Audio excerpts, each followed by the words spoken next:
ಸಸಿಯು ನೆಟ್ಟ ಕ್ಷಣ ಫಲವನ್ನು ನೀಡದು, ಆರೈಕೆ ಅತ್ಯಗತ್ಯವಾಗಿಹುದು. ಕಾಲದ ಗುಣವನ್ನು ಅರಿಯದೆ ಹೋದರೆ ಗಿಡವು ಹೇಗೆ ಮರವಾಗುವುದು?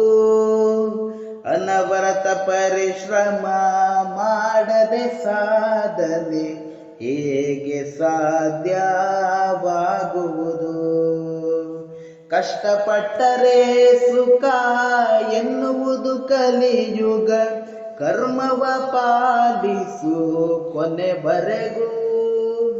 ಇಂದಿಗೆ ಏರಿಸಿ ನಾಳೆಗೆ ಇಳಿಸುವ ಪರಿಯು ಸಾಮಾನ್ಯವಾಗಿಹುದು.